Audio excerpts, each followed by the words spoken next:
جناب شام الہی ظہیر صاحب السلام علیکم حضرت، حافظ صاحب خیریت سے ہیں؟ اللہ کا کرم۔ رسول پاک صلی اللہ علیہ وسلم نے کیا کہا؟ اور یہ وہ زمانہ ہے جب کہ لوگ ایک دوسرے کو پیار کرنا، محبت کرنا، شفقت کرنا جو ہے وہ کم از کم بھی ایک شرک اپنا شرک سمجھتے ہوں گے۔ اللہ کے نبی نے کیا کہا؟ تم بچوں کو چومتے نہیں ہو، اللہ تم پہ رحم کیسے کرے گا؟ بسم اللہ الرحمن الرحیم۔ بلال بھائی، یتیموں کے حوالے سے بات ہو رہی ہے تو میری نظر میں وہ عظیم الشان حدیث آ گئی ہے کہ نبی کریم صلی اللہ علیہ وسلم نے فرمایا کہ کرۂ ارض کے اوپر سب سے اعلیٰ جگہیں اللہ کی مساجد ہیں، اور نبی کریم نے اس کے بعد جو بات کی ہے وہ بڑی اہم ہے جو سب کو سننی چاہیے۔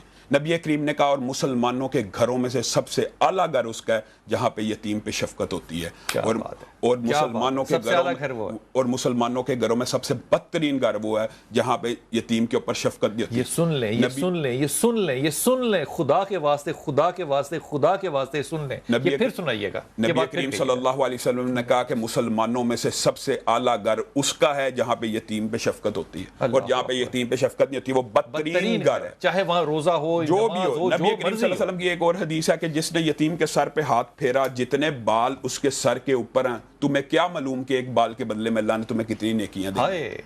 نبی کریم صلی اللہ علیہ وسلم نے کہا میں اور یتیم کی کفالت کرنے والا، ان کے لیے خوشخبری نہیں ہے، میں اور یتیم کی کفالت کرنے والا کل قیامت کے دن ایسے ہوں گے دو انگلیوں کے ساتھ۔ اور نبی محترم صلی اللہ علیہ وسلم کے بارے میں اجماع امت ہے کہ نبی کریم سب سے پہلے جنت میں داخل ہوں گے، ہمیں پتہ نا؟ بے شک نبی کریم صلی اللہ علیہ وسلم نے خود فرمایا میں جنت میں داخل ہونے لگوں گا، ایک عورت دوڑتی بھی آئے گی، میں پوچھوں گا تیرا کیا ماجرا ہے؟ وہ عورت کہے گی میں وہ عورت ہوں کہ جس کا خامند مر گیا تھا، بچے یتیم تھے، میں نے اس لیے نکاح نہیں کیا میں ان کی پرورش کروں۔ نبی کریم نے کہا میں اس کو اپنے ساتھ جنت میں لے کے داخل ہو جاؤں گا۔ بتائیے، اور یہ بھی پتہ نہیں چلے گا کہ وہ عورت پہلے داخل ہوئی ہے کہ نبی کریم پہلے داخل ہوئے، اس طرح مساویانہ انداز میں داخل ہوں گے۔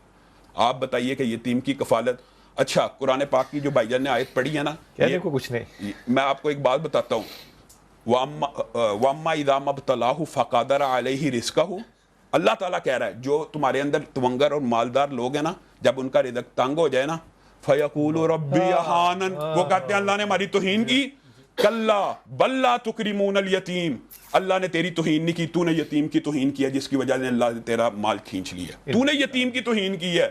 جو انہوں نے آیت کہی ہے نا کہ جہنمیوں سے پوچھا جائے گا کہ کس وجہ سے جہنم میں گئے ہو، تو وہ جہنمی جواب میں دوسری بات کیا کہیں گے؟ پہلی بات تو یہ کہیں گے ہم نمازیں نہیں تھے پڑھتے، دوسری ہم یتیم کے سر کے اوپر شفقت سے ہاتھ نہیں تھے رکھتے۔ فَأَمَّا الْيَتِيمَ فَلَا تَقْهَرْ، نبی کریم صلی اللہ علیہ وسلم کو اللہ تعالیٰ ایک صفت کے ساتھ پتہ کیا کہہ رہا ہے؟ وَوَجَدَكَ عَائِلًا فَأَغْنَىٰ، ہم نے تجھے مال دیا، گویا پوری دنیا کے مالداروں کو اللہ تعالیٰ خطاب کر رہا ہے جس کو مال دے دیا جائے۔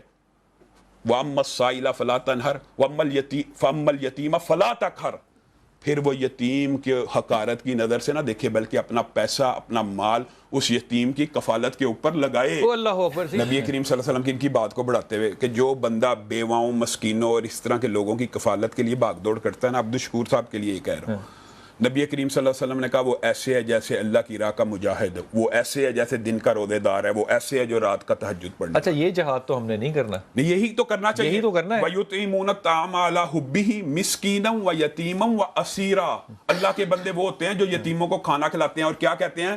لَا نُرِيدُ مِنْكُمْ جَزَاءً وَلَا شُكُورًا، ہم تم سے اس کا اجر بھی طلب نہیں کرتے۔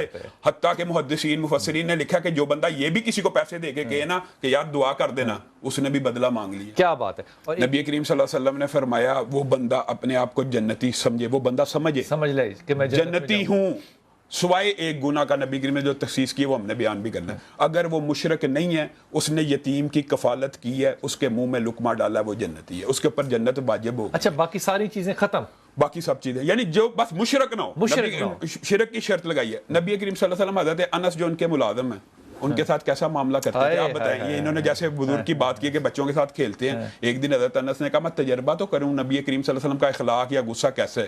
نبی کریم نے کہا انس بیٹا میرا یہ کام کرو، کہتے ہیں میں نے نبی کے منہ پہ کہا اللہ کی قسم میں آپ کا یہ کام نہیں کروں گا، کہتا ہے نبی کریم مسکرانا شروع ہو گئے، اور نبی کریم کو پتا تھا کہ میں دل سے نہیں کہہ رہا، میں باہر کھڑا ہو کے اب ویٹ کر رہا ہوں کہ نبی کریم کہتا ہے چند لمحے گزرے ہیں، پیچھے سے آ کے مجھے گلے لگایا، میری آنکھوں پہ ہاتھ رکھا، کہا بیٹا انیس محمد صلی اللہ علیہ وسلم کا کام نہیں کرو گے؟ کہا کیوں؟ ایسا حکم ہو، ابھی حکم جاری ہو، میں جان نچھاور کر دوں، یہ کیسے ہو سکتا ہے؟ تو نبی کریم صلی اللہ علیہ وسلم نے صرف الفاظ نہیں کے، اقوال نہیں کے، عملاً بھی ثابت کیا کہ یتیموں کے اوپر کیسے دست شفقت رکھنا ہے۔